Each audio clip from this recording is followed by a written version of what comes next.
Wealth is a Choice podcast. Boom. Let's listen to it. Let's listen to it. All right, Ben. Thanks for being here today. My pleasure. So you are, I don't even know what your official title is, but I know you as an architect, a designer, a builder. Yes, that is. I really don't have an official title, but that encompasses. We're unique in that most firms just do architecture or just do building, but we having done this as many years as I have, I can't see doing it any other way. I have done some projects where I designed it and somebody else built it, but there's just like a loss of control. We just have the ability to there's so many things that come up during the course of construction that as the designer being there, I can finesse it, I can correct it without losing any time, without costing any more money. Okay. I just think that's why one of the reasons our projects turn out so well is, I'm maybe not doing as many projects as an architecture firm might do. They need to do to produce the revenue. Okay. But because we're the builder, I don't need to do as many. But the ones that I do, I can really drill in on and pay more attention to. All right. So yeah. Impressions right on, then. Yeah. That's what I thought. Yeah. Cool. I'm going to ask you some questions about your job in the process of designing and building a home. And I'm going to bring in some analogies to how that relates to my job as a financial planner, because I think there's a lot of similarities in what you do and what I do. And with interviews like this, the hope is that people can find more tangible connections to their relationship with money, because they may relate to your job better than they relate to my job. But however, the behaviors are very similar, or sometimes the work is very similar. For sure. Just a different set of wood is money, or metal, it's an investment or something like that. And normally, when you think about building, you think about a foundation. But I know you. We've talked a lot about our home, so I know a little bit about your style. And the first thing I want to ask you about is your concept of clean lines. Sure. It's, for me, that's like visual clutter is the term I use a lot. Just it's the energy that you get from a cluttered space, where stuff's, where things are out of place, things aren't in order. There's something about human beings, I just use myself as an example, that you like order. I like to say like symmetry is harmony. Like when things are in balance, there's an unconscious comfort that happens, And so sight lines are like when I'm designing a house, I'm always thinking about, someone walking through the house, and what are they going to experience? When you come in the front door, what is your sight line? Well, am I looking at the toilet in the powder room, or am I looking like through out to the lake? Yeah, And right. It's nicer to look through to the lake, obviously. Right. And then when I get to the kitchen and I turn right, what am I looking at then? Where are the everybody travels the least path of resistance when you flow through a house, right? Okay. So I can kind of look at a plan and I immediately know where people are going.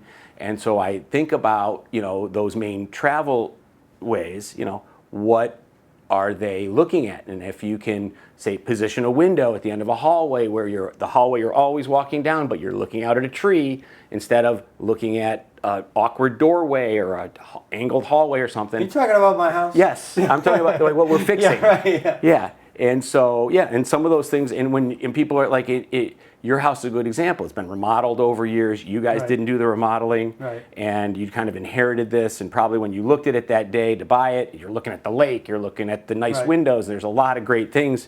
And it's easy to look past the shortcomings. Then you get settled in. You guys are like, wow, I get lost in the house. It's like a maze. It's a maze of rooms. And there's doors you don't need. And so just decluttering that and just, getting because your project's not a new house, it's a renovation, which Right. Of a renovation, I almost of a enjoy renovation. more sometimes than, it's like a geometry problem, where that's the way I see it. I love geometry in school, and in geometry you were given some certain fixed things and you had to solve for a certain thing, and that's what remodeling really is there's parts of the house you're not going to take the chimney out, you're not going to take the stairs away, we're going to leave the front door where it is, but we don't like how the kitchen configures with the family room, and these are the areas that are in play, but we're only going to add on over here maybe. So that geometry problem is the challenge that you solve for, and so that's kind of like a riddle almost. So it's So like talking about my house specifically, you walk in the front door, you've got a hallway, and in that hallway, they made an angled closet, so it takes For- a corner yeah. out. So the very first thing that we experience when we walk into our house, if we're going down the hallway, is a pinch pinch point to get us into another hallway, to get us into a narrow door, to get us into the kitchen. Yeah. And then when you come over with drawings, by the way, I should have had, you're also an artist. I mean, the way you draw things is very beautiful. You could put them on the wall. They look really good on the wall in here. But when you would like draw out the plan as is, and then on paper you can really see what you've become accustomed to not seeing, or maybe I think that's the right way to say it. Yeah. You live in an environment and you don't even recognize where the clutter is after a while. Right. And then you draw these lines, like look at it goes this way, and look at this opens this way. In other words, by going through the design process, you're getting educated. Now you go back to your house and you're like things that maybe didn't bother you as much. That thing is in my way every day. Now you're like, wow, if that was, because it's the paradigm of it's just not the way you're thinking yet. Right. You're not aware of what can, and it's probably what you run into with your business is people don't know what they can do with their money. Probably, right. They don't know how well it can work for them. I mean, it's. Well, you talked about the path of least resistance too, and like everybody wants the path of least resistance. Right. Yeah, and if your house is designed in such a way that you're constantly going around things, again, you can become accustomed to it, but it's not efficient. No, it's not fun. And the minute it's gone, people are like, "Wow, this is." Yeah. I mean, that I was get better. I wish people I did that. call. I often get the reaction. It's like when after we finish something, and then they have people over, and everybody's reaction is so. Because just allowing things to flow, not being trapped when you're somewhere, not always having to sidestep people, just fixing those problems in a house. I like to think we change people's lives. It's what I'm trying to do. And you see it probably freak them out for a little while in the beginning, but then in the end, when the project's over. I mean, the part that I think is really similar to what we do is you're dealing with huge investments. I'm dealing with a huge investment. Right. So we're always I'm always looking at it from, there's the emotional side of making your house nice, and then there's the business side. And almost everybody, unless you just have an endless amount of money, it doesn't matter, but it always matters. Mm-hmm. They're always like a little bit too much caught up in the investment side of what kind of is an emotional thing too. Okay. And so it's just that balance and talking through how to, getting comfortable with pumping that much money. It's usually people's biggest expense, right. Their biggest investment. Yep. And ideally, with good advice, they end up with something that has value, more value than they put into it, and they get to enjoy it. Yep. And that's probably really similar to yours. With bad advice, you can end up with a house that still is messed up, this industry is full of not great design and not great designers, not great architects, and it's full of builders who, even if the design is good, will try to make more money on people and guide them, make a change or something to the plan, the one that ruins the plan, and frankly that devaluates the house. I mean, little things can, I believe, make a home worth more, and little mistakes can make a home worth less. Yeah. And same on your end too, I would think. It is. The little things like on the clean lines. A lot of times when I'm talking to somebody, I'm just meeting them, I pick up on a bunch of little things, and it does remind me of the way that you would look at a house in things I didn't see. Like, this is what you experience all the time. You're looking at this bad closet. That's the first thing you see. Like, why do you want to see that? But after a while, you don't see it. And so a lot of times when people come in, I'm focusing on little things, and they don't understand, like, I've got this much money over here. Why are you asking me about my $20,000 old retirement account? Why are you asking me, why does it matter that I have 12 bank accounts, instead of 3 or 5? And to me, it's those, because that's the clutter. And it also is representative that, I don't know, if you pay attention to little things, then you're also nailing it, right, you know what I mean? And so, that $25,000 little old workplace retirement account isn't worth much compared to the bigger amount that you have over here. But the very fact that thing still exists tells me that this person is not efficient with their money overall. And we can find efficiencies in these little things, and that establishes great behaviors to be efficient with the, with the big things. So a lot of times people come in, I'm looking for those clean lines. Take the clutter out. With your money, take the clutter out. You got 12 bank accounts and 5 of them been sitting there for a long time, and you really only use 3 of them. Cut them down to 3 of them. You worked at 6 different places, and you've got 5 different little retirement plans out there. I guarantee they're not invested very well because you don't care about them. You're not paying attention to them. And it's just cleaning things. Part of it is getting. Do you have headspace to make good decisions? Some inspirational talk I heard some years ago. The guy talked about coat hooks in your brain, and there's only so many coat hooks that your mind can handle. Okay. Right? And when you have 12 bank accounts, or you have a cluttered room, and you got your sports equipment here, and you got food kind of coming into that, all these different things happening, your mind just can't handle that many things. Yeah. And so decluttering, I believe that is kind of what you're talking about, and is really what we do. Is we're designing a house, and there's like a formula in my head of we all live the same way to a certain extent. Everybody has to get up in the morning and wants coffee and bathes and does all these different things, and so a home pretty much needs all the same thing, and you need a place for everything. And you go into people's houses sometimes and stuff's everywhere. Okay. But when we finish a house, you got a place for the broom. There's the place for the vacuum, the cleaning supplies, the food, the pantry, that you don't have to have stuff all over the countertop. If you use a Keurig, there's a spot in the pantry, not on the countertop in the kitchen, so that we can maintain that we're designing the house to fit a lifestyle and to help people organize themselves. I mean, I always tell people when they're going to sell their old home that new buyers buy organization.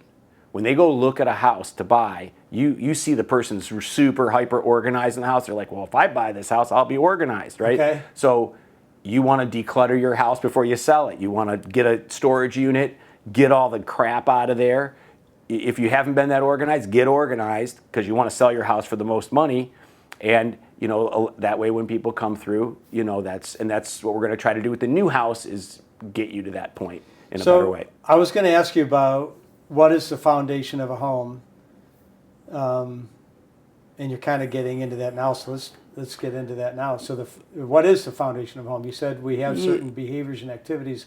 We're all the same. We all wake up. We all have breakfast. Oh, you mean a foundation of like not literally the foundation. Could be the foundation. But what else? What are the fundamentals? The foundation. Literally, you got to make sure you have good soil. Okay. First of all, if you're going to build a house on a site, if you don't have good soil, there's different types of foundations that you can use to deal with bad soil. So if you might have to do a helicoptere type foundation, which is on a really bad soils where they drill pilings down to bedrock. Truthfully, that foundation on bad soil, when it's done right, is a more structurally sound foundation than your conventional foundation on decent soil. Okay. Because it's all down on bedrock and it's all like loaded up right. But normally, based on the soils, that's how you design your foundation. But as far as from a design standpoint, where do you start? You really got to understand the person. How they live.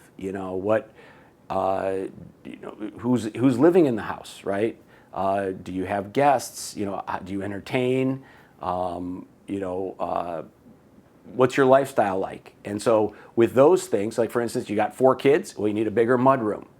If you and your wife like to share a closet, or do you like to have separate closets? Okay. Do you want to have a private toilet? So finding out that kind of stuff, and through that process, I figure out what their personal style is. Are you more contemporary? Are you more traditional styling? Are you somewhere in the middle? Is this a discussion that's happening even before the blueprint? Yeah, this usually goes on early on, and I'm reading people the whole time and just trying to pick up on where there's a lot of unspoken things. I do ask people to provide inspiration photos, which with Instagram and all this out there, there's so much great photography about architecture, and design, these days that if you can't go online and find 10 pictures of stuff that turns you on, you know, something's wrong. Right. You know, you so don't know how to search. and that's really all I need. If I can get, if Yeah. a person can give me 5 to 10 photos, it tells the whole story, and I can fill the gaps in, and then Okay. we can go out and find inspiration photos. That's really, I almost prefer to do that because I have an understanding way more than they do of what's available out there, and if they can give me a little info, that's all we really need. And then Okay. you know, having done this a long time, I understand. Okay, they're right in this pocket here. They're gonna like this stuff and like that stuff, and yeah, and so I start with that. Okay. So on the I guess the vision, what's the possible, what you want this to look like in the end, and on a home, it's pretty concrete. And The money comes in big Yeah. in the beginning too. And Yeah. you know, I try to stay to the emotion side. I mean, I'm all about the money. I want to do it as efficient as possible. If you ask somebody right up front, when it comes to at least what I do, hey, what do you want to spend? You know, people don't want to tell you what they really want to spend. They want to tell you less. It's like a game. I try to be like, let's try to figure out what you want. Okay. And let me try to look at it and figure out what's the least work we can do. What's the least cost I can do to satisfy what you want? Okay. I like kind of coming at it. I don't want, you know, because you come at it the other way. I don't know if I'm getting the right answer, whatever. I want the person to know that I'm not giving the numbers based on, like, someone gives me a number that's way higher than it would cost to do what they would want to do. You know, someone who's not ethical might do. So I just want to stay out of that conversation, and I just try to understand what they want, then try to tell them, okay, to do this, you're looking at spending $1 million, Okay. let's say. And some people are like, oh, that seems pretty reasonable. I'm like, okay, well, what else would you like to add to that? Or usually it's not that, though. Usually it's $1 million, and they're like, oh my God, I was only thinking I'd spend $500,000. Yeah. So the money's a shock, and then so now we're at this shock moment, and then we try to find a happy medium in the middle, you know. And you know, usually the first reaction, and there probably is somewhere in the middle, or some people maybe are like, no, I only have this. Let's figure it out. What can we do? Yep. Sometimes it happens. I just have to say, you're not being realistic. What you want isn't fitting with what you want isn't fitting with your vision of what you're asking. What you want to spend isn't fitting with what it is that you'd like to do. Okay. And but usually you can find your way through that process and be able to land in a spot where people are happy. Yeah. And they need to be educated. Maybe it's about showing them, hey, this is what 500,000 can do, and they're like, oh, okay, well, let's take steps back in. Well, if I want to add those things I want, well, that adds 40. Well, that does seem reasonable. You know what? We really want that. Let's do that. Okay. And you know, through that process of maybe I kind of sometimes will say, like, I'm going to lay out a buffet of options. Right. You know, and you guys can come and pick what you want.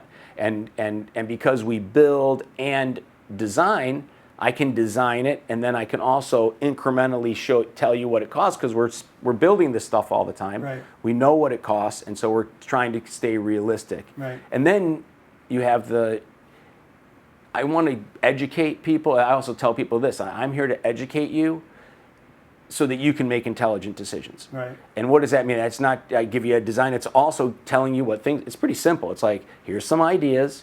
These ideas can add X and Y. With that knowledge, knowing what your options are, knowing what it costs to add those options, you can make intelligent decisions. You're Right. informed, and it's your home. I mean, at the end of the day, I'm not living there. I'm trying to get in your head, you know, and Yep. And it's a big responsibility, you know, because Yeah. I take it very seriously, because it's people's biggest investment. Yeah. It's Well, we yeah. were talking with Brad Ziegler not that long ago. He's a photographer, and I was asking him about a similar question. We were talking about turn time. For him, the turn time to a result is maybe a week, but sometimes it's instant because it's a digital camera. You're Yeah. like, damn, that was a good shot, you know?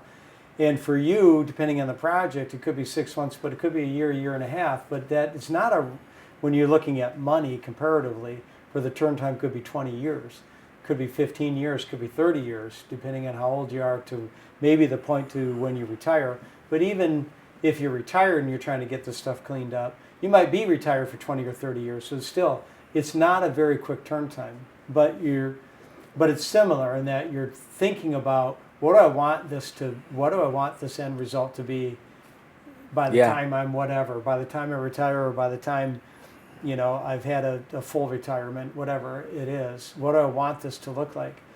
Yeah, you got to know where you're going. You got to know where you're going. You got to be real clear on where you're going. Certainly with what I do, and I think you're right. In your case, the actions are very acute to the outcome, and when it comes to money, although they are also kind of very acute, when the result is 20 years down the road, it's sometimes hard to keep that discipline in place. It's not as concrete. I could invest an extra $1,000 today that I got sitting around for 20 years from now, but what's that really going to do to me? You know what I mean? It's kind of like it loses itself in the distance of the years. Another similarity is it's unknown though. Yeah. Just like what I do is ambiguous to the sense that you can want to buy a car, you go to the dealership, you test drive it. Ooh, this is great. You want to buy a house, you want to build a custom house.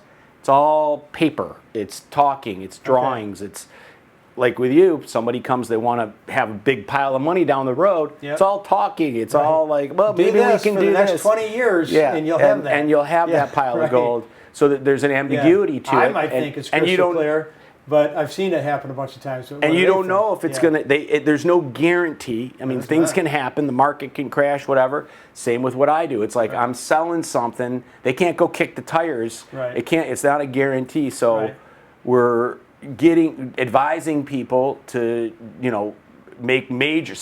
take a big chunk of their savings and invest it for an outcome that you can't touch and feel yet. It's not there yet. So it's challenging. Although we can do now like the 3D renderings.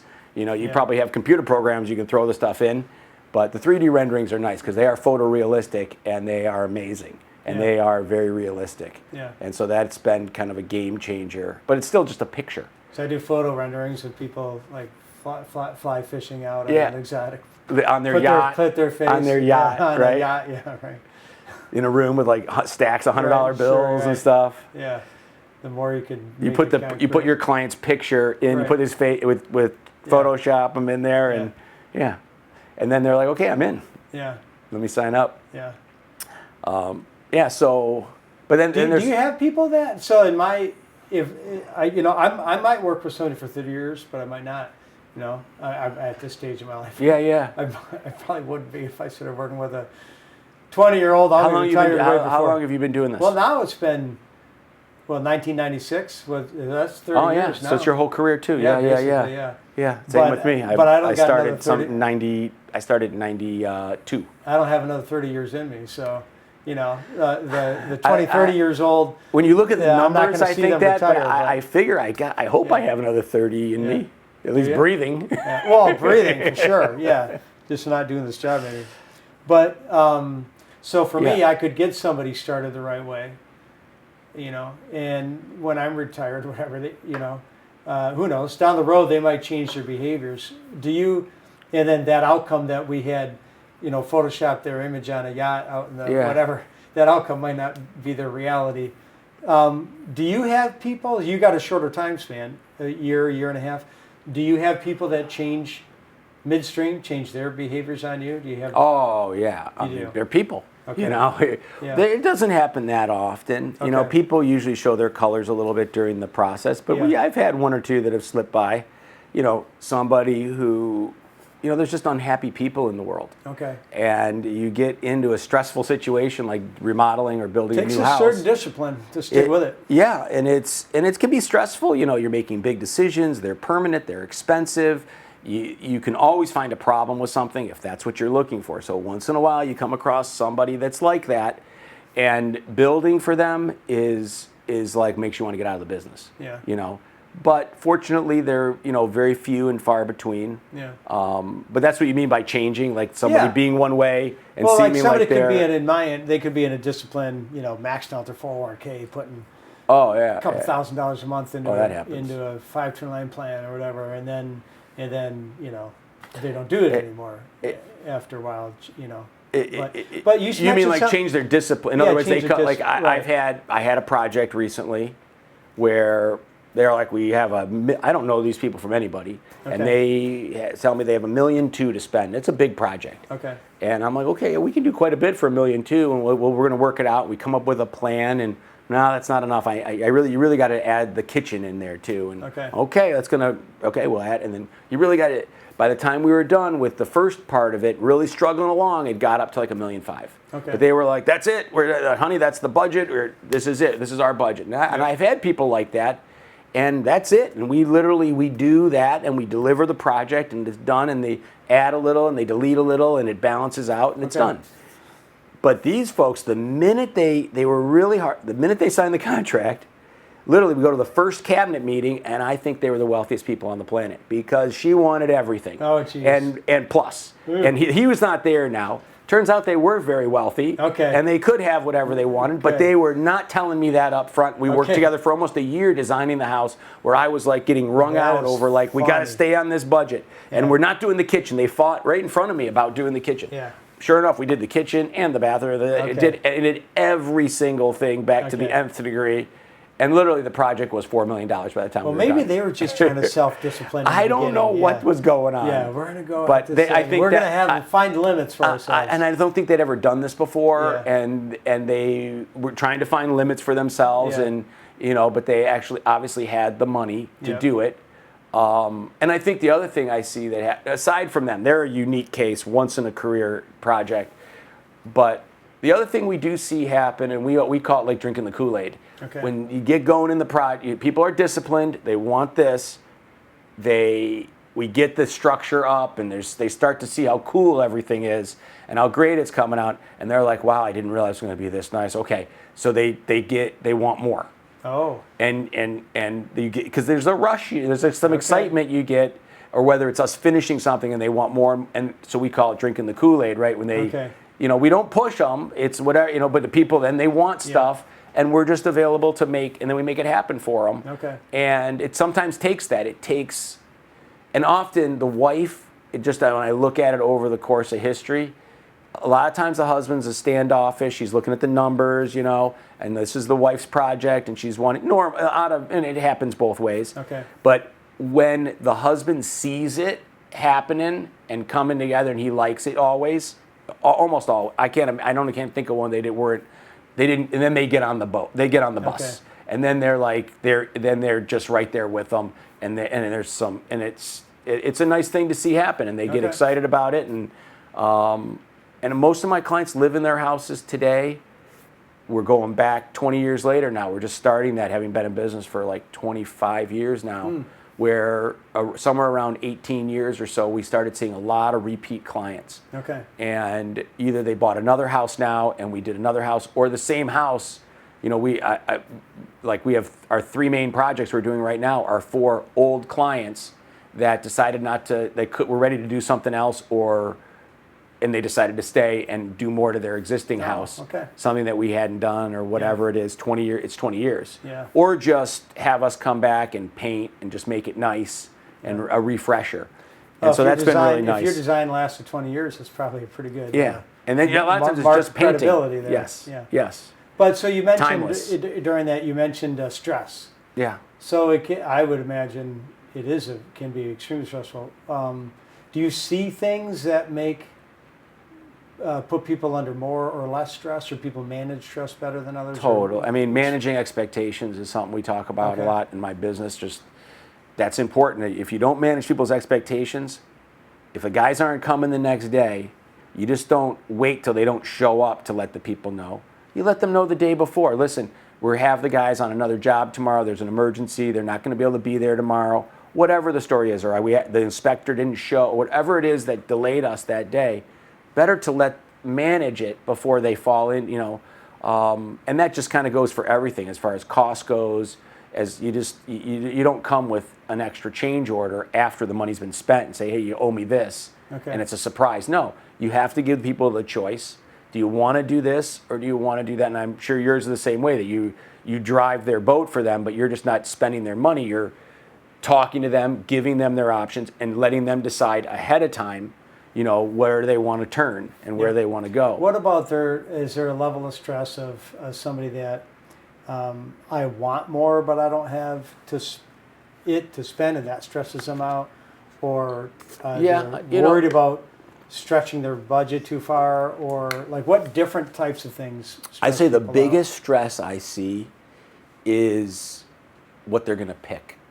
What they're going to pick? Selections. Oh, okay. So they, yes, there's those stresses you talked about. We This definitely fridge have or that those. fridge, this trim, that trim. Yeah, it's like This the type of tile, countertop tile. what toilet, Okay. everything. Okay. For some people, it's not as hard, but I'd say in general, there's a lot of stuff to pick from. And listen, it's probably like in buying a stock to that point, because you're spending a lot of money. You want it to last forever. You want to be able to maybe sell it to someone else in the future so that it's appealing, and you're factoring all these things. You want to use it. You want to have it be quality and not fall apart. Does it have a good warranty? There's so many things to consider. There's so many options. Right. And of course, you want to pick the best one. You want to get the most for your money. You worked hard for your money. You don't want to waste it. So the selections challenge is a challenge for folks, and so it's a matter of getting educated, helping them through it. And the other thing I tell people a lot is, I'm like, listen, I know this is stressful. This is like everybody goes through this, but we're giving you choice. You're picking from among all good choices. There's not a bad choice here. Yeah. So even, it's, what I'm saying? So I'm trying to settle it down and just be like, listen, it don't let it eat you up. I get it. That's why you maybe have a designer, an interior designer. You have me. You have a team. Now you have, the Senate and the Congress, and you're the president, and you got veto power, and you're looking for our advice, and you make it, and that way you can make an informed decision that's supported. And I see people stressing a lot about that. And then obviously it's, I think people are smart today. When at least the clients that we run into. That they know what they can spend.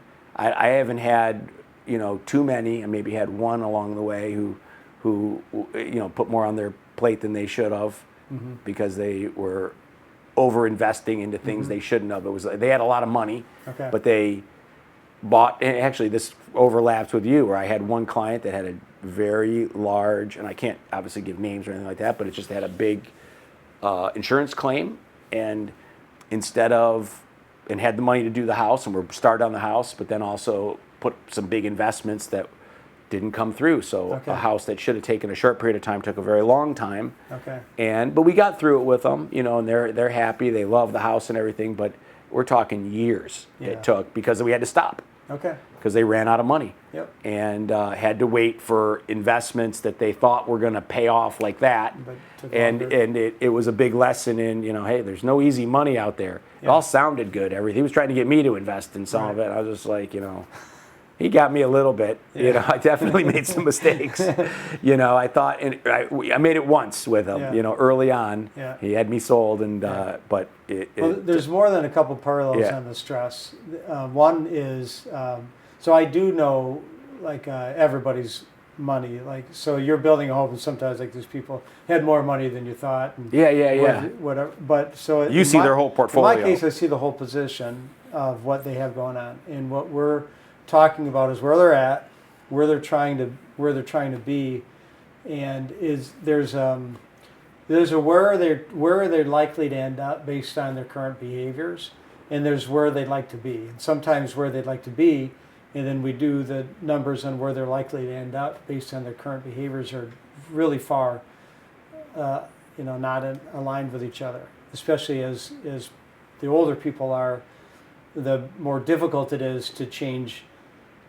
Where you're going to end up, 10 years from now versus if you're 20 years away, you can change that outcome quite a bit. And so that's a level. And the person depends too, right? Yeah. I mean, how much work do they want to get to where they want to be? So, I see people have some element of stress with money because they have this idea already that where they want to be is probably not where they're ending up. And so that provides a lot of daily stress for them. And it also, I think they don't want to see that. They don't want to see the numbers to validate this fear that they have. But they're also not changing their behavior. To change that potential outcome. Right So they're on. living with this fear, and they're not changing their behavior along the way because they don't even know, they haven't come to terms with what the numbers are in the first place to, put logic behind it. Sat down and ran the formula, ran the numbers. So there's some stress in the very beginning, and then maybe it affirms that no, there is a gap between what you're on pace for and what you'd ideally like to have. But sometimes there is not a gap. Like sometimes it's so damn close. All they have to do is really clean things The up. people were like, they just were If they just intuitively, if they just they were clean doing it things right. up, the resources are there. If they just Yeah. clean things up, then it's likely to have happen.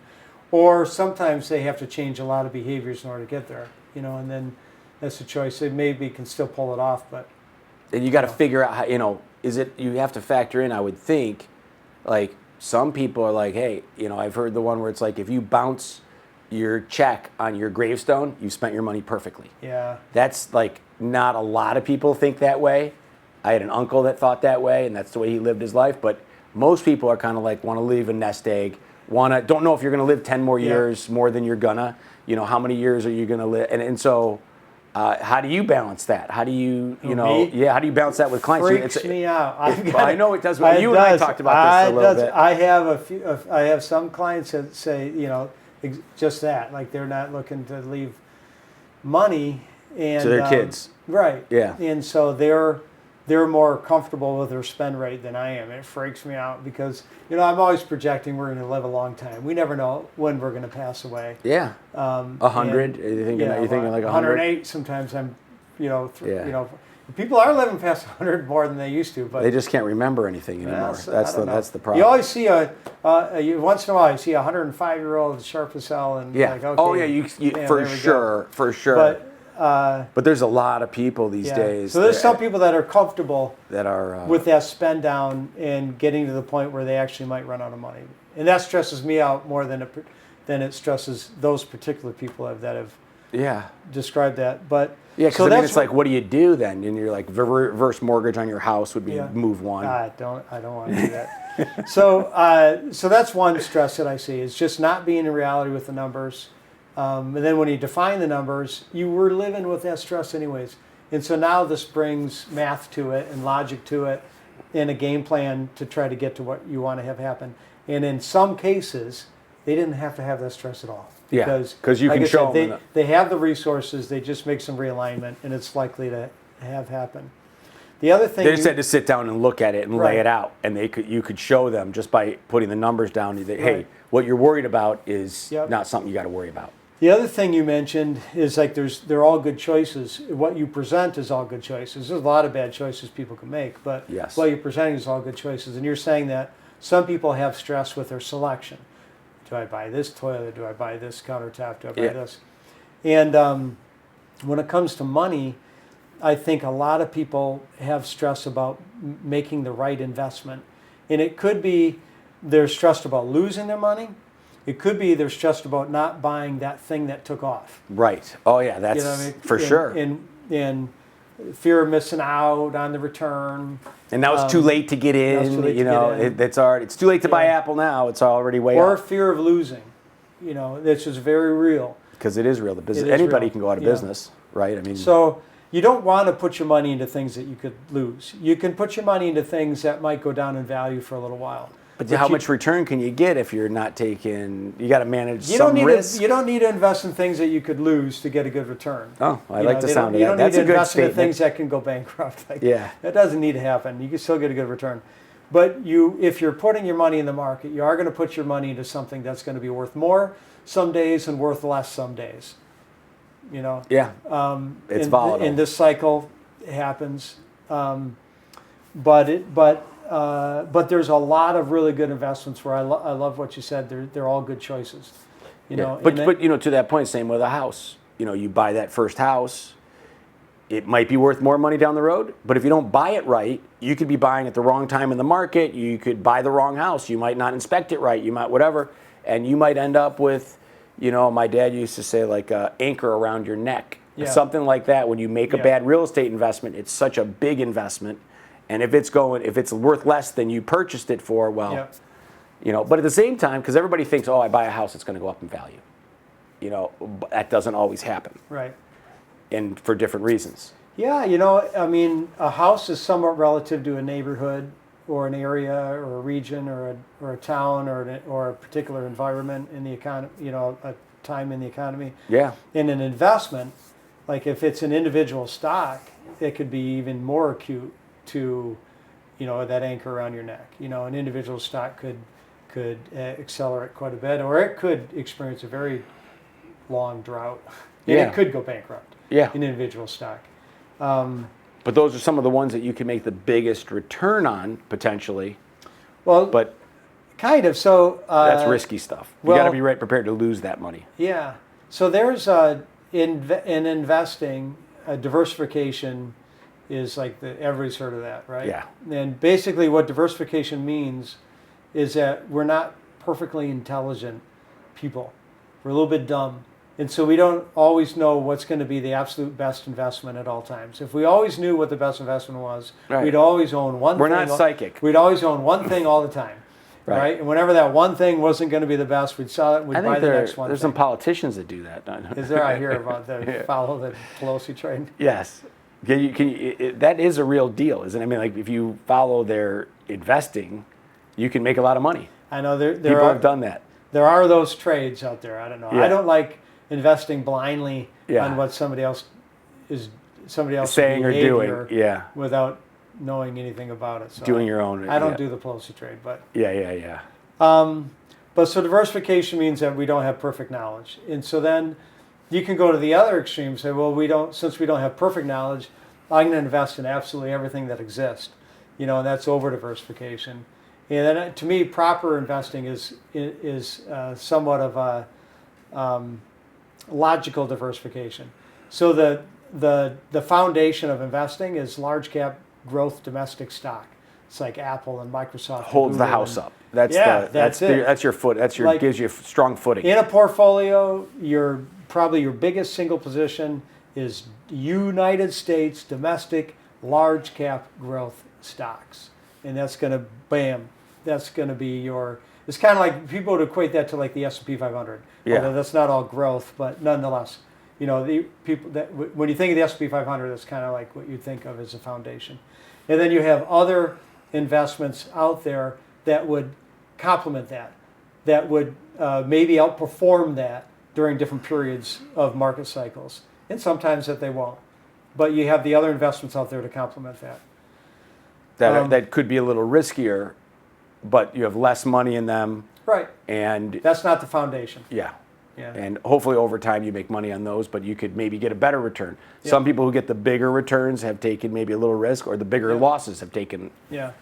So you want to stay in the middle. Yeah, so I think similarities with stress are number one, know your numbers from a financial standpoint, so you're putting clarity behind it. And then there are no wrong choices. There are plenty of them. But if you look at the right choices, If you only give them what I'm choices only- you present Sure. are all good. I hope You're yeah. saying pick these, you're there's thousands of really good choices yeah. that would be very good over your career, you know.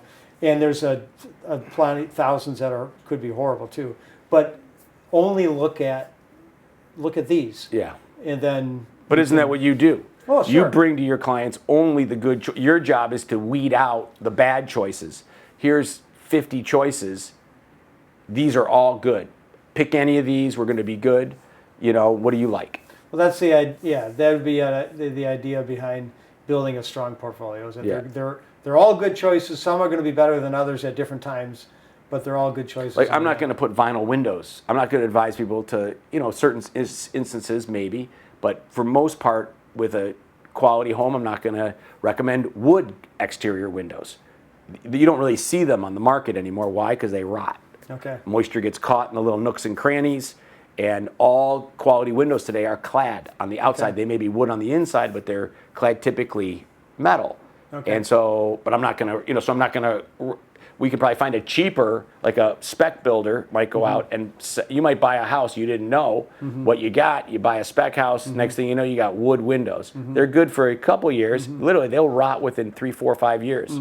So things like that, like just Yep. All right. Can you tell me about, let's see, let's talk about Feng Shui. Oh, I like Feng Shui. I know you do. Right.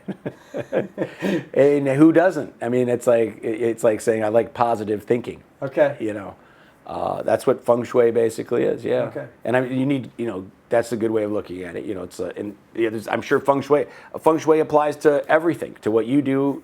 Also, it's just the flow of energy. It's the study of the flow of energy. And when something feels right, it's got good Feng Shui. And when it doesn't feel right, it probably has bad Feng Shui. Okay. Can you talk about that in the home? Yeah. So in a home, it's. I'm definitely not an expert on like Feng Shui, except from just from the bit I've read, and I just have a feeling for energy flow in a house. And when I read about it, it just hit home with me. I'm like, this all makes a lot of sense. Okay. And it just has to do with, like, here's an example of, say, a home office, right? You're not going to position the desk with your back to the door, right? Am I okay here? You're good. You like this one? You come in, you're sitting, you can see the door, you can see out the window, you can watch the TV.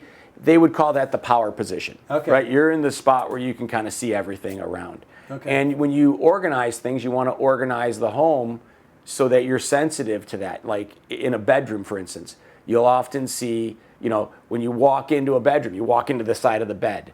That's not good. That's not good Feng Shui. Okay. When you're laying in bed, you can't. If you're laying in bed, you can't see the door. What do you want to do? Yeah, you want to walk into the foot of the bed. Okay. So you think about any bedroom you've seen that's nicely done. Usually you come in and the bed's like across from you with the foot of the bed facing the door. When you're laying in bed, you can see someone coming. I mean, it comes back from maybe primitive man or whatever. We don't want people sneaking up on us. We feel more comfortable when we're in a position where no one can sneak up on you. Okay. So certainly when you're sleeping, you don't want to be in a position where someone can come sneak up on you. Okay. And so just setting that up properly, and not having the right space between things, the right amount negative space. You're not watching the TV on an angle like this. That conversation areas are set up right. Natural light, is a big part of how things flow, how energy flows through. Okay. Having more than one way out of a space. Okay. One way in, one way out. It's like the way the blood flows through the veins nicely. Okay. You want to make sure people can flow through the house nicely, unobstructed. Okay. And that would be good Feng Shui. Okay. Things that are broken are bad Feng Shui. Okay. That dripping pipe, that's bad Feng Shui, right? It's that thing in the back of your mind, that one investment you have that you're losing money on, that you're always thinking about, that's like dragging you down. One of the principles I like of Feng Shui that's really good that I'd read was, get rid of the bad. You need to get all the bad Feng Shui out of your life. And when you do that, that's the way good Feng Shui can come in. It won't find its way in until you get the bad stuff out. Okay. So like I took that as like, I got a bad employee, or I got something hung on my wall that I don't like. Until I get that thing off my wall and out of my house, the good energy item is not going to be able to find its way in as well. Okay. So you got to get all the bad Feng Shui out, and the good Feng Shui will come in. And I just thought, when I read that, I was like, okay, that makes a lot of sense to me, and I've tried to live by that a little bit, and not have anything in my home that I don't love, Not, same with, try to keep that way with my employees and the people that I work with. You want to have people around that you love, that you enjoy working with, that have a positive experience. And if you have, Feng Shui would tell you that it's a bad thing, broom it aside. Okay. So and it's and I know there's other parts of Feng Shui that get a little more out there. People mock a little bit or whatever, but those base kind of concepts behind it are the things that I think are they're brilliant.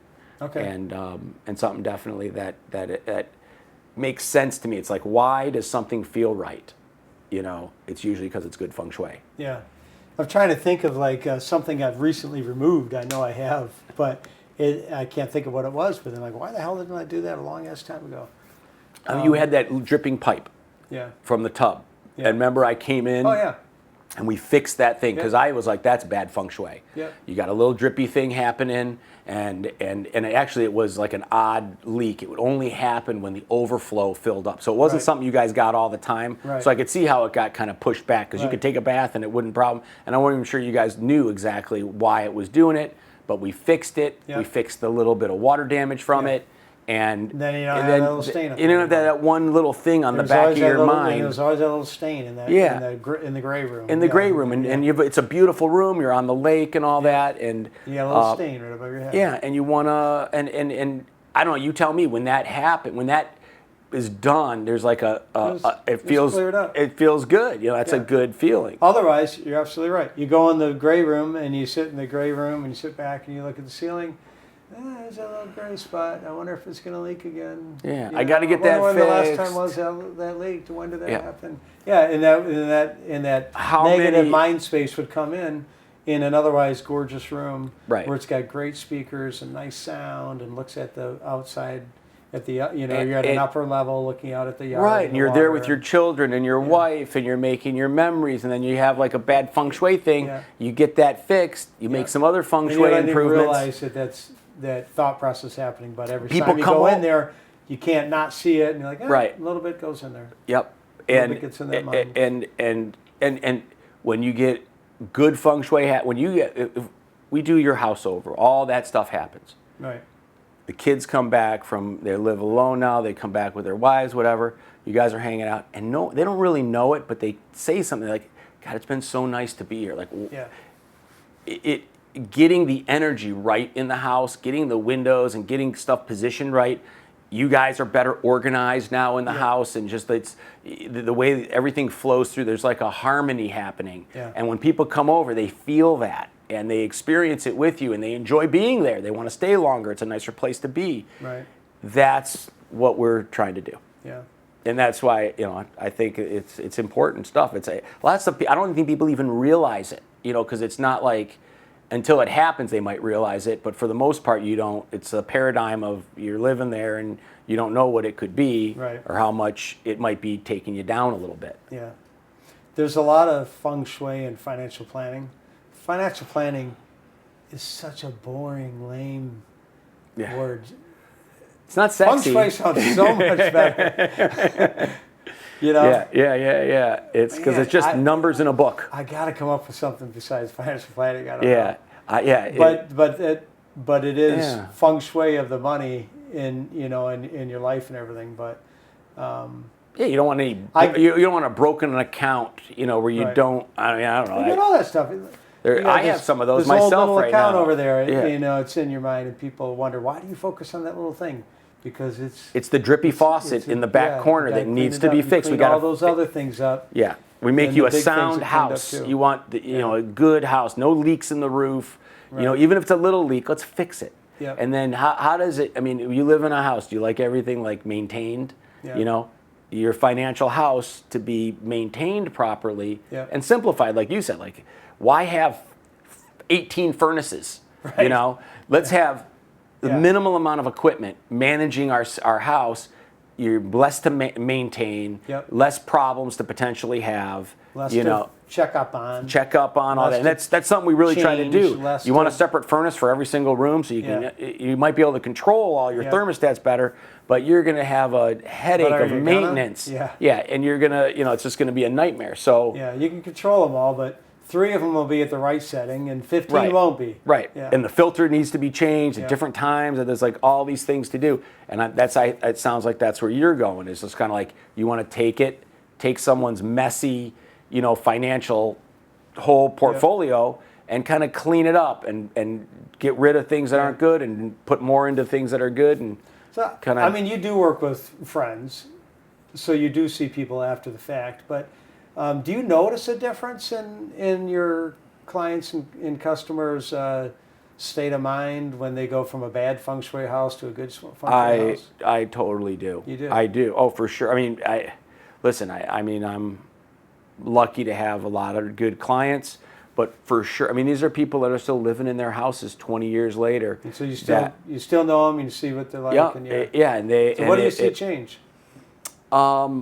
Well, the things that I see change, basically it's like an enhancement to your life. When your house is in order, when you love coming home, I mean that's a nice, you don't want to come home if your house is cluttered and a mess and it smells of a mildewy basement and all this other crap. But if you come home and it's gorgeous and you pull in the driveway and just the color of the house you like is your vibe, and when you walk in and you have the windows and the natural light and everything there's that chair you love to sit in to read a book, and there's the place that your family gets together and you make you make your memories there. Right. Those are the places where people, so you talk about it, and that's why if you emphasize investment too much with a house, you kind of miss the fact that it's not a bad place to spend some money. Right. That's what you and I were talking about earlier is, I talk to people a lot because it's a big investment, and people are grappling, I can afford this, but I don't know, I want to invest that much. What if I don't get it back out? Right. The nice thing about a house is, you can usually get your money out of it if you do the right thing. There's always the risk you might not get all of it, right? Depending on how soon you sell after you do the work or whatever. We've been lucky, and I look back over our history, people have always made money on our houses. I say that is 100% true. There's not been a lot of houses that trade, but they've always traded for more than people have invested. But there's always that worry. But I try to, because I've thought about this myself. I've gone through the whole thing myself. I was probably the worst, like being squeaky about not wanting to do as much in my house. But finally, I convinced myself. I finally got to the point where I was like, listen, you know what? We buy a new car, that you drive it off the lot, you lose money. Mm-hmm. It's never going to be worth more than you paid for it. You're always losing money. We go on a nice vacation. It's great. We got memories, but that money's memories gone. Forever, but it's gone. Yeah, the money's gone. We got some pictures and all that, Yeah. and it's a good thing to spend money on. But your house, you spend extra money, maybe more than you'll be able to recoup. Yeah. It's not gone. You got it. The family's enjoying it. It's something you experience every day, and it's where you make your memories, and again, like where your family spends their time. And so, and I think even more after COVID, I think people learned about, wow, there shouldn't be such a drive to want to get away from your home. The home is like a vacation, Right. that's swimming pools in this area went from being something that was not desirable, I believe was almost a detraction from a resale, to being like a huge plus. And like swimming pools are like twice as expensive as they were in 2019 as a result. However, everybody wants swimming pools. They all want like spa experience at their home. Okay. They want to make like a vacation place at their home because they realize, wow, we really enjoy being around here, and having our family gather more. And so I think that's a positive thing that came out of COVID. And so I mention all that because I think, your home can't always just be an investment. Right. And I realize for you, an investment's an investment is an investment. Yeah, but an investment can't always be an investment. Okay. We save money to spend it. And you go through your life accumulating assets, hopefully, and then you get to a phase where you can start to spend those assets. Right. And so two things. And you should. You should. Yeah. Yeah.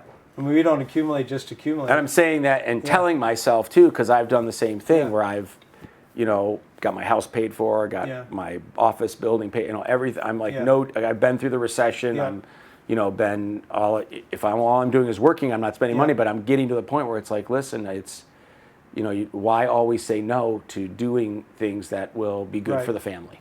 So like in life, you kind of go with money, you kind of go through some stages where in the beginning, it's the best program is if in the beginning, like your daughters, my kids, that they immediately max out their 401k. I know short term you wanted short term, and it better be a Roth 401k, not pre-tax. But short term, you finally have a job and you want to spend some money and buy a nice car and everything. But the best thing you can do for yourself is to save more than what's completely comfortable, because the way you make money is three determining factors: time, your rate of return, and how much of it you buy, how much investment you buy. So what you put in, right? And of these three things, time, what your rate of return is and what you put in, time is the most valuable. Because you're Compounding interest, time yeah. is the most powerful of those three things. Yeah. So realistically, you have some influence over your rate of return, but there's only so many, times you could buy NVIDIA before it boomed, or so many times you could buy Bitcoin before it, boomed. Is Bitcoin still good to buy? Who knows? I Yeah. don't know. Yeah. What is Bitcoin? Who knows? Yeah. So there's only so many times where you're going to win the lottery, if you will. You know what I mean? So basically, Yeah. your return is going to be understandably pretty comparable to what the market has done for the last 60 years. You know what I mean? Yeah. And you can influence that a little bit more, or you can make mistakes and get a little bit less than that. But bottom line, your return is kind of within a But your definable commitment range. to saving, Right. that's How the, much that you- the delta is How there. much you put in, you can influence. Yeah. But then time, that of all of them is Being the most patient. powerful. So like your daughters, my kids, they maxed out their 401ks in a Roth. Starting in their first in job. their You're talking about 20s. yeah. You can literally from age like 22 to 30, you can pay for like half to 2/3 of your entire retirement bill Yeah. in those like 5 or 6 years, because you've got 40 years The for time that money to grow. you got, I mean, it's yeah. unbelievable. Time Yeah. is unbelievable. Yeah. Yeah. So Are they? Isn't there something where they're giving children the United States government's going to give kids $1,000 at birth or something like that? yeah, Do you know anything about that? a little bit. It just Yeah. kind of passed. Yeah. The Trump accounts? Yeah. Is that what it is? I Is that think what it it's called is? the Trump accounts, Yeah. Is it happening? Looks like it's going to happen. I don't know. I don't know that much about it yet. Wow. Yeah. But that's to the point of time. Time and value of money. is unbelievable. Time value of money. $1,000 may not I seem like a took- lot of money, but seriously, one of the first if classes- those kids kept it forever, but I think they get it till they're 18, and then it's got to be converted into like an IRA or something, and whatever if they want it to be long term. But honestly, $1,000 at age 0, by the At- time you're 60, that could be a lot of money. Actually. Yeah. If they keep it reinvesting. Yeah. And it's tax-free reinvestment. Yeah. But how do they have to know, you have to have an interest rate. Right. So there's not a guaranteed interest rate, but Yeah, they I- assume one, or Yeah. that's how they do the math Yeah, on I don't it. know that much about the Trump Yeah. accounts, but But I mean, anything. If But I was just anyway, going to yeah, take you put it in $1,000 from my kids and Right. put money away for them now, Right. like a child, if I have a grandchild, we're having a grandchild in March. Yeah. So if I wanted to put some money away for them at their birth, that money, if you wanted to do a calculation, Yeah. you would just take, like, say, 5%, or you just take a market rate over time that Yeah. the money market has done, or something like that. Yeah. Yeah, I mean, honestly, like a newborn grandkid, this would be really interesting. Actually, you want to hand me my calculator? Like, just out of curiosity. I mean, we'll just do Because it's the something- amazing thing. Yeah, we'll just do something kind of silly. Yeah. So I'm going to say 10 grand. That's a that's good not one. a small amount of money. And but you can let's give just say- that tax-free. Yeah, let's just say 10 grand. Yeah. And you put that in, and by the time they're 60, if it earned 10%, that could be worth $3 million by the time they're 60. Wow, 10 grand. Isn't that wild? I'm going to do it one more time. 10 grand. At what present at value? what interest rate? Not adding anything else. What interest rate I is got to that? make sure I did this math right. 10%. Oh, for 40 at 10% At interest. 10% for 40 years. Like, so you put it in the market. 10% is good. That's so you put it in the market. Can you do No, I that- did that's- that. I did the math wrong. It's 452 grand. Okay, that sounds sorry. good. That's still a lot to go. Okay, scratch. Yeah, Make yeah. sure that's clear. Yeah, It's we want to edit that one out. 10 grand, 40 years, 10%, 452 grand. Yeah. And if it earned 8%, it would be And what about 40? 8% would be 217 grand. There's a big difference. Yeah. I'm thinking more, they'll probably, if I gave money, it would be like for when they're 40, let's say. Because I feel like I look back at life, if I'm thinking about putting money away for kids. Oh, I know what I did wrong. Sorry. Yeah. Yeah, I don't know why I did that. When they're 40, when they're 40, That's 40 years. I did do the math right. Yeah, that's 40, not 60. Yeah, yeah, right. When they're 40, 452 grand. When they're 60, That's a lot more. yeah, That's $1 million something. it's 3 million. So I did. It was. I it did is- hit the numbers It is. right. So wow, that's interesting. Is that last 20 years? Goes from 500 grand to 3 million. That's the interesting factor. Yeah. If you know, and my stepfather was a great cliche guy. There's all these little sayings that he had, and he always would say, he who waits, and he was a really good businessman and stuff. Yeah. But his point was, in all things in business, the guy who can wait, who can hold out, is going to win. Yeah. So if you can invest your money and you don't touch it, Yep. you hold out. It's that last 20 years. Yeah. The first 20, 40 years, it got you somewhere. Right. But it really takes off if you Yeah. can hold on longer. Yeah. That's why birth is probably when you need to put a Well, bunch of money as away. grandparents, putting money in, let's say, for example, for college, putting money into a 529 plan Yeah. is amazing. So you can do that, a 529 plan. You can do, a grandparent Yeah. can open a plan for a grandchild Yep. the day they're born. Day they're born, put 10 grand in there. And 10 grand, I pay taxes on that 10 grand. That's 10 grand of my Well, money. you already paid taxes. Money I you paid earned taxes, the money. yeah. You put 10 grand in. If it's in Michigan, you get a tax deduction, a state tax deduction, Oh, you do? up to 10 grand. Yeah. Oh, really? So you 10 deduct your grand. 10 grand off your state. So it saves me taxable income. $4,000 in taxes. Well, it'll be state tax, which are 5.25 on 10 grand. 5.25%. Yeah. So 500 is that $500? Yeah, so it's not so much. Yeah. Oh, it's not that you get Yeah, to $525. it's or it's only that percentage 4.25, so of state tax. $425. Yeah. Okay, so you're really so 500. Or You get whatever. it's still something. It's $400. You get 400 bucks Yeah. back of a $10,000 investment. Yeah. So it goes into for a 9,600 529 basically. plan. It's tax free when used for college.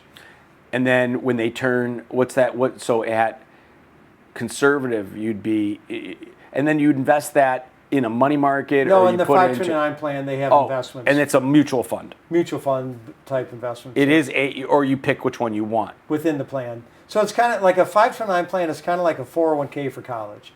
Like in a 401k, They're all safe. They're you got a mutual menu, funds that you are got all a safe. menu, you got Yeah. safer ones, you got equities, you got money markets, you got bonds, you've got enrollment date.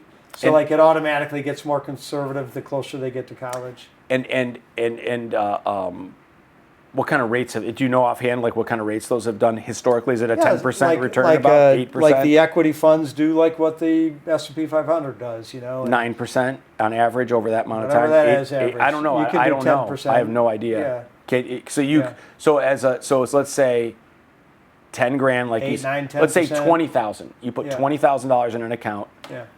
10 grand from each parent or something. Yeah. Grandparent, 20,000. So 20 grand till the kid's 18. 20 grand 17. Yeah. 17 years college starts. year zero. Right, they're 18 years old. At 10%, it's worth 111 grand. At 8%, it's worth So really, 80 grand. And by the time you get there, college is going to be more expensive. I mean, that's barely enough for 1 year of college, depending on what college they go to. Yeah, I don't know. You need to Like 20 sock grand away. right now, like a Michigan State or something like that. Like it covers a good chunk of it. Yeah, Michigan State is probably like 20, 30 grand It's for that in-state. range. It's in that In-state, range, yeah. Yeah, so that's a good thing to do. That would be something that people weren't doing this when we were kids. I don't feel like, because I have friends that had trust funds, let's say, that few and far between. But for the most part, it doesn't seem like it was common practice that we all turned like college age and everybody's like, oh yeah, I have this college fund. Yeah. But it does seem like it's something that's really Yeah. commonplace today. Yeah. Well, like I think this discussion started on when we were still talking about Feng Shui, and I think the point is that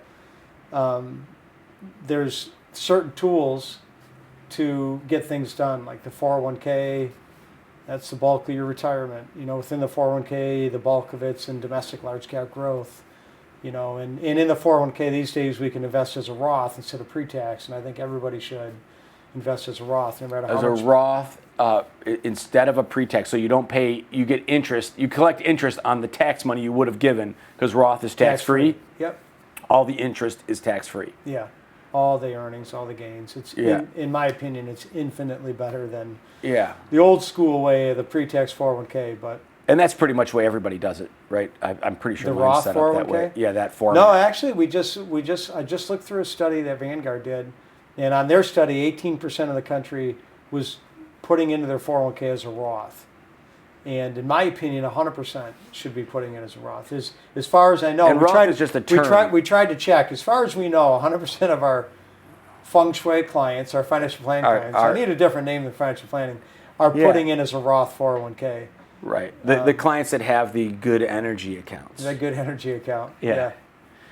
You know. So similar, I think similar to the planning or the feng shui is the blueprint itself. Like, how do you use the blueprint then? So you're in the project. How do you use the blueprint to keep you in check or keep the project in check? Or make sure everybody. Or does it do that? Yeah, of course it does. Okay. It's the directions.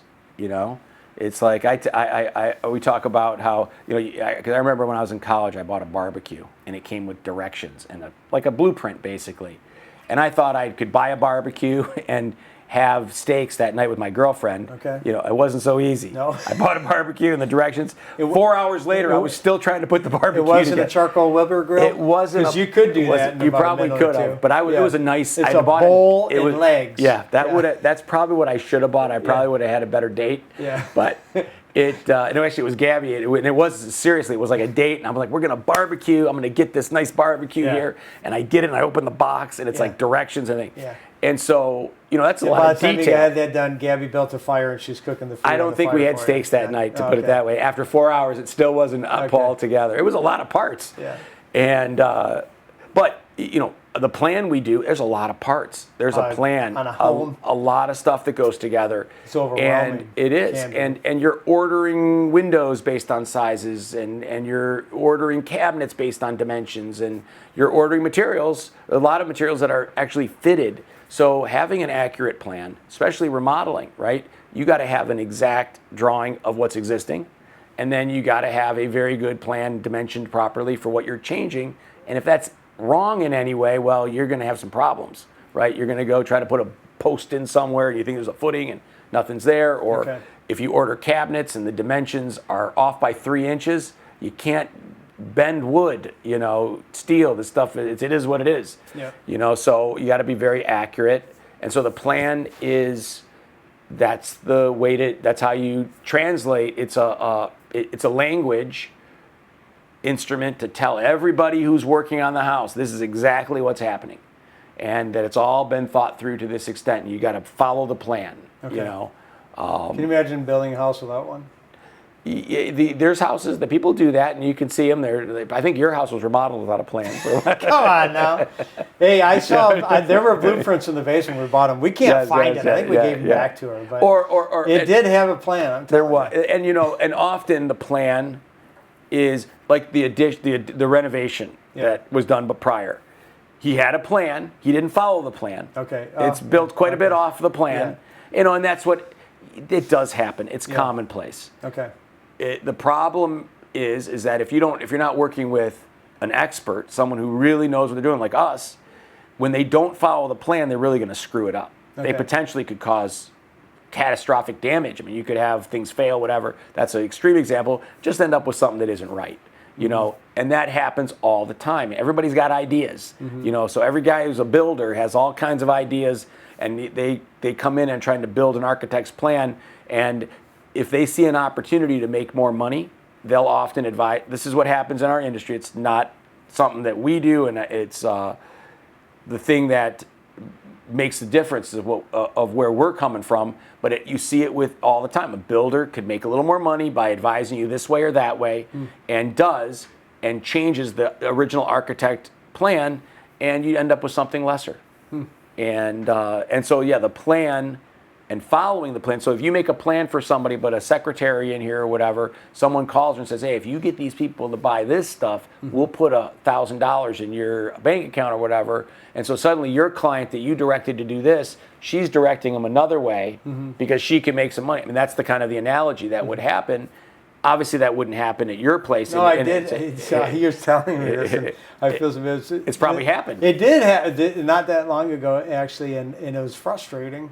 And it was exactly that. It was at a bank, and they're like, "Hey, if you put X amount of money into this thing, they'll make money." And they told your client, we'll increase the yield on your savings account by 0.5% or something like that. but they had to lock up a whole chunk of money for a period of time and whatever, and it was against the plan, you know. Yeah, and they that just guy made was making money doing it. Made a real quick decision, and whatever got done, and now it's locked up, and that wasn't what the plan was, and yeah. Because you're taking advice from people that will make more money based on their advice. I mean, that's the fiduciary thing. I'm not even sure. Are you a fiduciary? Yeah. You are? Yeah. And so you have to give advice, right, based on what's best for the client. Yeah, but I mean, ultimately, everybody's supposed to be. But, Everybody. I mean, it's kind of even a weird thing to even have a differential. All your advice would be, however, I know. However, that it's in my business. Yeah. People are not fiduciary. You know, I see it all the time. Okay. My problem, not my problem, why people like that might think I'm a bad businessman or something is because that is off my priority list. My priority list is the end result. And I've always stuck with focus. I've always been about, the money is important, we figure it out and all that, but all the decisions, all the advice I'm going to give is going to be efficient with your money. But really, it's about doing what's right for the end result. Yeah. Because along the way, there's always challenges and things you run into. Mm-hmm. Decisions have to be made. And are we going to do the thing that somehow profits me more? Mm-hmm. It might decrease what you have. Or are we going to do the thing that's just best for the end result? And that has to do with cost effectiveness, but also like the finished product. Mm-hmm. And if you're committed to the finished product, then you're going to be their fiduciary. You're going to give them the best advice and treat it like it was your own.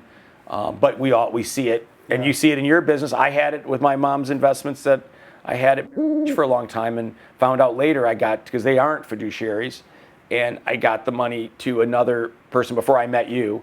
I had moved to, I think I told you about this. Yeah. And that guy was going through everything. He's like, oh yeah, they got, and it's taken years to get out of some of them. Yeah. And just got her into, was putting her into these investments that they were making money on. They were getting commissions on, and they were buying them all the time and stuff. My mom was older and she didn't know, and I wasn't involved. Yeah. And it was a big eye opener for me. Yeah. Well, the blueprint, on a home, again, it could take 6 months, but it could take a year and a half, or it's something, or more, 4 years. Yeah, some projects, right. But usually that's usually the range. And then on finances, like I said before, it could take 20 years. It could take, it's a really long time before you get the juice. It baffles me how people would go about it without a blueprint, and because throw it here, throw there. I mean, it could be the difference of, we just did little math, like hundreds of thousands or millions of dollars over a number period of years. Small amounts of changes can make a big difference. Yeah, and small incremental change. It's The Richest Man in Babylon. I made me think of that book. I remember that. Yeah, that book. Yeah. Is that? I might even have that. Yeah, it might be over in that shelf. Yeah. I remember hearing that story. It was just like, you gotta. It doesn't take a lot. Never pay interest on credit cards. That was my dad pounded that in my head. Yeah. I think in a lot of things in life we have blueprints, and I don't know why people don't have them more with money, because they do in a lot of other aspects of life. Your job, survives by it, but a lot of jobs we have blueprints in our job or other aspects of our life, but for some reason, I don't know, people don't money's emotional, man. It's inherently do that with their money. It's very emotional. People it's a difference maker. People get crazy. My wife hates the word budget. I'm not allowed to say it. Even when we didn't have any money, it was like, if I was like, we got to have a budget, because my partner would always talk about they were like all about budget on everything. I'm like, well, we got to get a budget, that was, she didn't like the word budget. Well, budget does have a very negative connotation to it. And to me, a budget's a beautiful thing. It shows you where the opportunity is. But most people see we need to change the name. Yeah, we need to change Feng Shui. It shows you where the opportunity is. And for a lot of people, a budget tells them what they no longer get to do. Yeah. And so it becomes a limiting factor. Or it tells them how many problems they have. Yeah. But to me, it says what a budget does first and foremost is it tells you what's important to you. Because it shows you where you're spending your money. Clearly, those things are important to you. So a budget tells you what's important to you, and then it shows you where the opportunity lies for you to have what you have, do what you do, but do it in a more efficient way. Yeah, and give you a shot of reality. Yeah. Give you a glimpse of it. So that's the good I thing to love do. budgets. Yeah, and that's probably And is I that part can't of what? stand not having a budget. Yeah. We've had a Flying blind, Well, basically. I mean, we kept track of our spending personally for quite a long time in Excel. We got a little bit overwhelming, and we've got another method now that I use through QuickBooks, and we've been doing that again last couple of years. But for a Just couple of years, categorizing but your for a couple of expenses. years, it was a little bit more difficult to track. But I love having a budget. Categorizing your expenses, it. and Yep. and then setting annually, having like, okay, we're allotting X for this and X, Yeah. Y for vacations, and Yeah, I mean, know. you do some of that, and I also just think it's a constant work in progress. But you get the data organized, and then you can discover where the efficiencies are. You identify what's important to you. You see what you like to do, and then when you're looking at your budget, to me, it's like, okay, you got to look at it often enough if you even remember what that bill was for. Like how many times you look at the credit card statement, like, what was that? I don't even remember that. Did you eat there, or did I eat there? Who What ate did there? you spend? Right. Can you check all these? Are these all Right. your expenses? But you should be able to look at an expenditure, and to me, it's like, do you remember it? Did you love it? Would you do it again? Or could you have done it in a more efficient way? To me, those are the things that a budget answers. Yeah. And it's not a negative thing. There's nothing negative about that at all. Do you remember it? Did you love it? Would you do it again? Could you do it in a more efficient way? Yeah. But if you don't have a budget, something that identifies that expenditure, how do you ask those questions? And the biggest expense we have, I call it the convenience tax. The biggest expense we have is making purchases out of convenience. Like This is a horrible example. you're on vacation and you need a new pair of shoes. There you You have go. shoes at home, Yeah. but you're That would be one. I hate this example that I give it. I got to come up with something else. But like a little bag of potato chips probably costs like $1.25, at the Subway shop or something like that. And you could buy a big bag of potato chips at Costco for $1.25. You know what I mean? And then you've got, There's 6 bags within that one big bag. But you want chips. I don't like that. You want chips with your sandwich. Yeah, I don't like that example because potato chips are so unhealthy. But the point is that, how are we doing on time? We're good. We're good. But the point is that that buying out of convenience is tremendously more expensive than preparing for it, having a budget. Well, you see it in building. If you didn't prepare, you're making me. if you didn't prepare for some expenditure in the garage, and then you figure out at the last minute you got to go do it, you're going to pay more. This is what happens than if to you had us. bought it 3 months earlier. It happen. I see it every month in my Home Depot bill. Okay. I've got like 11 guys that are in house that do work on the jobs. They're like finish guys, and they all have Home Depot cards and Visa cards when they need something. They're all expected to be responsible. But every month I see, eye protective wear they buy, or they'll get like a step stool or a new tape measure, whatever. Why? They didn't bring the one, or it's back. We have tons of stuff back at our shop. Yeah. We got everything they need, but they didn't want to go back to get that. They wanted to have it when they wanted it, and so they buy a new one. It's on the credit card. It's just, and So it's if out of convenience. If I run out eye It's protection, expenses. I just have to show up at your warehouse. Yes. We got a box full of. We got everything. Yeah. You just accumulate a lot of stuff over time. Yeah. How are we doing? We got like 18 yeah, minutes. Cool. Good, because I got a couple more questions. Okay. For you. Yeah. This is interesting. Yeah. I No, appreciate it. I didn't realize we'd have so much to talk about. Yeah. You kind of mentioned this, but I'm interested in productive collaboration between you and your clients, and your clients between themselves. Like, how do you see That's a good question. productive communication? Like, what's it? And when there isn't that, what do you see happening?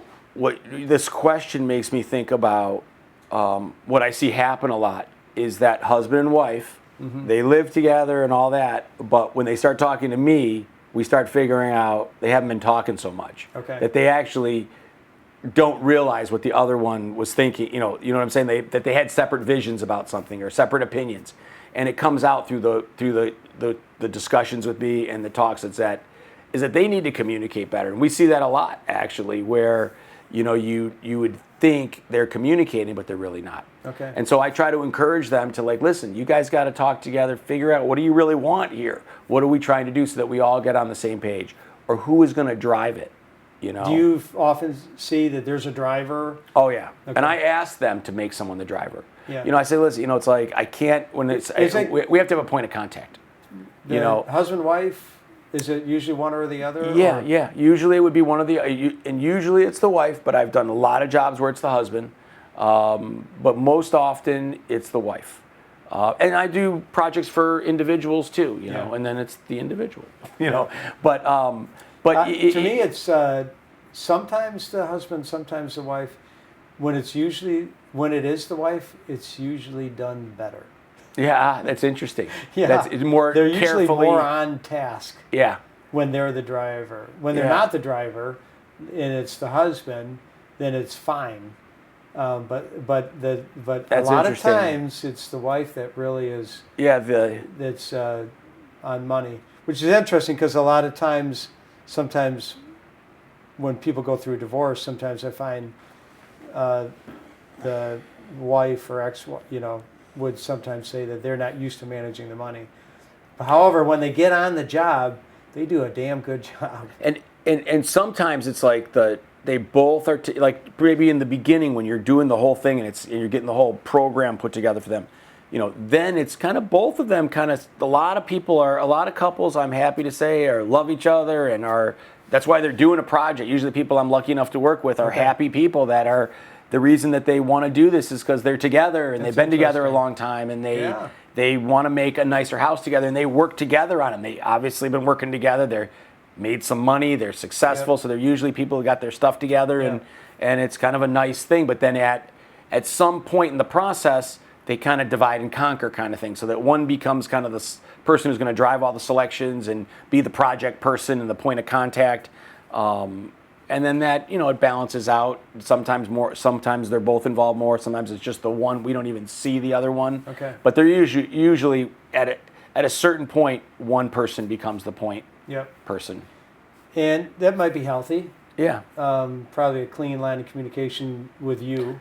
Oh, but there's still people that aren't communicating. My project managers will tell me, and it's again that one or two clients out of a lot of people. For the most part, people are, the husband and wife aren't communicating. But there's a difference in the productivity of the flow if they are communicating. Yes, that's the better point. Is that when they're communicating and we're communication, it's all that's the whole thing. I mean, that's what we're. Managing expectations, communicating is the whole business, really. It's creating a relationship with them, making sure they know that we're looking out for them and that we share their goals. And it takes them getting to the point where they realize that. And people, because they're spending a lot of money on something, I'm sure it's with you too, they don't give you all their trust initially, like right out of the gate. We get to design it so they get to know me a little bit. And even then, it takes some time building it for them to be like, okay, we really felt good with Ben during the design. He's very invested in this and all this. And then we get to construction, and they're not sure, how does this work with them? Are they going to be into, he says all these things.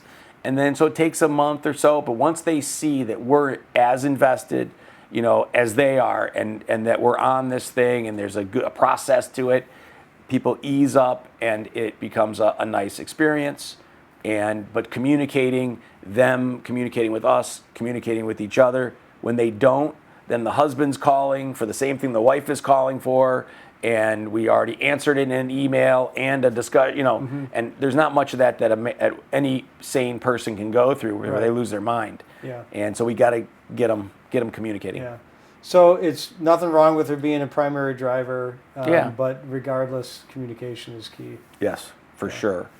For sure. And if you're upset about something. I think it applies throughout life. Obviously money as well, but yeah. I mean, with yours, it's got to be, if you're not happy about something, you got to tell me right. I say that to people, you got to tell me right away. Yeah. And I appreciate that. If you see something, you got a question. Usually, most times that people are asking questions or kind of might be upset or whatever, it's usually because they don't understand. And it's like they see something partially done, and they jump to conclusions and they fill in all the blanks and they go in the wrong direction. and just a quick phone call will settle them down. So I encourage people, like if you feel that way, you got to communicate, because we almost, either you're going to help us because you might catch us, maybe we missed something, I don't know. Yeah. But most often it's going to be us giving, helping you understand what's really going on, and immediately it diffuses your concerns and everybody's good. If you don't do that and you sit on it, well, now you're going to get upset about something that you shouldn't later on, because it's going to build up. And Yep. and so and when they do bring something up, I'm like, thank you. Yes, this was a quote unquote stupid question. Yep. Now that I've told you what really is going on, Yep. you're like, oh yeah, how Yeah. stupid am I? But I'm thanking you for doing it, because I don't want you to get upset. It's easy. Just call me and I'll let you Right. know what's going on. And I'm sure the same with you, is that people are wondering the fee, or why didn't I get an interest on this, or I don't know what. Yep. And usually it's because they're Just probably talk- reading something just wrong. talk about it. Yeah, just call me and I'm sure that's the same thing. Yeah. Because we're both dealing with huge amounts of money. We equal stress. People are just, the minute you put that in there, it's people's life savings that you're dealing with, where people potentially are on. Yeah. And as long as they know everything's copacetic, Well, there's no point know? going through life carrying stress, and yeah, communication, you usually just get that out. I would agree. I can't say that I'm perfect at it. It's something we work on. Yeah. You spend your Yeah. life working on, to try to get to that place where you don't worry about the things you don't need to worry about. Yeah. I've lived a long life and had many troubles. Yeah. Most of which never existed. Yeah. That's a Mark Twain quote that Yeah. I love. Isn't that something? Yeah. Yeah. It's and you see people that are really that are lost in that process. So I saw another one, almost the exact same thing, and they might have quoted Mark Twain as well. I wonder how many of those things he actually said. Yeah. I think it was. I'm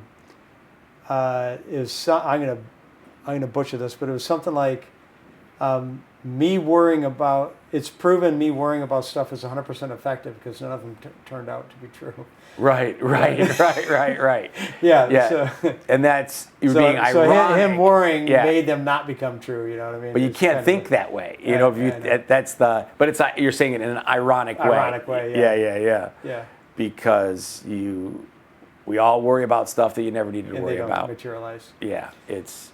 I got one more question for you. Yes. And then you're gonna go build another house. So the name of this podcast is. Wealth is a choice. Boom. Do you think that wealth is a choice? Everybody wants to be wealthy, right? Everybody. Who doesn't? It'd be hard to find somebody. And, but if it was easy, I think everybody'd be doing it. So it's definitely, there's challenges, right? Yep. But man, this is so much opportunity in this country. I really think that anybody can be wealthy. Really, anybody in this country. It's just like opportunities are everywhere. I think the main reason that a lot of people don't become wealthy is because their own fears of just doing something, And one thing I found the minute when I got out in business, I was like, you compete in school and all this, and you figure, there's going to be a lot of competition. Really, for people that get up in the morning and you work hard, you go after something, there's a lot of bad people in my business, right? Okay. So, you immediately eliminate a lot of the competition just by going and getting in the game and just being, just being honorable and just getting up and doing it every day and just showing up. And you hear that a lot, Right. actually. People say, like, showing up's half of it. I think it's just a lot of it, because a lot of people just are afraid to show up, Yep. and they already convinced themselves they're not going to do it. Yep. And so suddenly you're there, and there's not a lot of competition in the arena of people that want to deliver. Yeah. And so I think it's totally possible. Yeah. You Hey, know. you've mentioned that to me before too. You said when you got started, you just started working, and in your industry, some people just don't. They don't want to do the work sometimes, and Yeah. what a difference maker that made for you in your career. Yeah, or just being honest with people, I think, and Yeah. not focused on. You can't focus. I don't think you can. At least for me, not focusing on like making money. Yeah. I knew these things. It's in the back of your mind always. This is what I need to do to make a living. And yes, Yep. when you make some money on something, it's a little bit of a reward Yep. that it gets you inspired to keep going. But if you are focused, that you are there you're focusing on the wrong thing. Yeah. You got to focus on doing something right. Yep. doing something with your heart that you're doing it the best you can do it, and especially if, fortunately for me, I love creating these things, Yep. and so knowing that and then doing the best I can to create the best thing that I possibly can, the money will come, Yeah. and that's kind of been what's I happened. love that answer. And the word wealth, some people associate that with money, some people associate it with other things. I use the word wealth kind of, it's a lot. Wealth is in your relationship you have with your family. Wealth is in the satisfaction you have from doing something good or at your job or helping other people. The wealth is, It's a full It's- spectrum, but it it can be definitely very- helps to have money. it can, well, money's part of, Yes. for my job, we focus on money, but yeah, I mean, doing what's passionate, putting the work in. That's I work too much. Probably you know that. It's I was more stressed when we didn't have enough money for all the things that we needed when I was younger. Yeah. And so I found out that if my business is doing good and we're bringing money in, and I can do for my family all the things I want to do, I was less stressed. Yeah. No matter how hard I worked. And so I was like, okay, well then I'm going to work hard. And I feel better in my soul when I'm doing that. Yeah. I know that I've kind of gone overboard a little bit with, and so that's my thing. I'm trying to balance out, but it's also kind of become a hobby. Yeah. And so it's like I'm lost somewhere in the middle Yeah. of overdoing that. Well, a little funny story for anybody listening. We live on the same street. Yes. And you drive an electric car, a Tesla, and it's getting cooler out. I was at home in bed. I couldn't sleep. I had the windows down, so I can hear. And I heard your little Tesla go up the road. It was like 1:30 in the morning. I'm like, huh? There's Ben coming home. Ben's just getting home from work. That was I almost texted you to be like, hey, welcome home, Ben. I zoomed on by. Yeah. Yeah. Yeah, I have been a late nighter. You're a late worker, but I have been a late nighter. One other quote that I had that you reminded me of, that just back to the thing about wealth. Yeah. It stuck with me. It was a quote from a book that I had read. It was a novel. It had nothing to do with business or whatever, but it was actually like in the first chapter, and it's a quote that always stuck with me, and it said because it really hit home for me, and the quote was that the association of wealth and wisdom is the great American myth. Right? So just because you have money means you're ultimately wise. okay. And it's a myth because that's not true. Interesting. Right? Just money isn't and that's to your point of having a rounded thing, because I grew up, I had a stepfather who was wealthy and very smart, but kind of mean a little bit, Okay. And I always kind of felt like everybody, that kind of fit a little bit and I saw it with other people or whatever, and so it kind of was Very cool. something that made a lot of sense to me. And I remember I was at I worked at a restaurant in college, and the owner of the restaurant was wealthy, pretty wealthy, and there was a couple of young guys that would come in every Sunday, and they called it Sunday morning services, Sunday services or something. I was a bartender, and they would get drunk basically. It was their Sunday morning to get drunk, and the owner hated it because he was having Sunday brunch, and everybody's coming back from church, and they're having their brunch, and these two young, really nice guys would come in, and that was the way that they Enjoyed their Sunday. Yeah. They worked hard all week long, and then they'd come in there and they'd have a few drinks. Not drunk, but you know what I mean? They'd have drinks when everybody maybe else a was little having, louder. well, they were always very nice, but Yeah. but they were having drinks and everybody else was having Sunday buffet.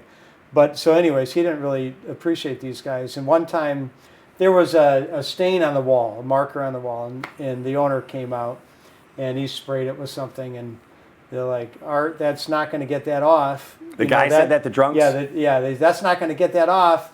That marker's got blah, blah, blah in it, and you're using a blah, blah, blah type of solution. Yeah. And, Art laughed, and, he comes out with something else, and like, Art, that's not going to work. That has X in it, and you're using X solution, and he doesn't want to listen to these guys, 'cause Right. they're below him, And then he goes and he gets something else, and he's scrubbing, like, Art, do you have X? And he didn't even say like a product name. He just said, do you have something that has X in it? I don't remember what it was, chemical in it.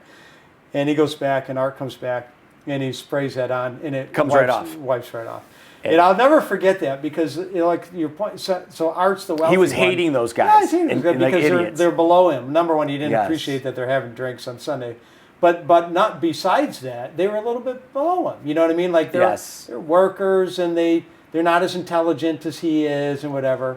But they were wise. They're They knew, wise and they're very intelligent. And they were kind. And they're very kind. Yeah. They weren't being like rude to him or whatever. No. Yeah. Yeah.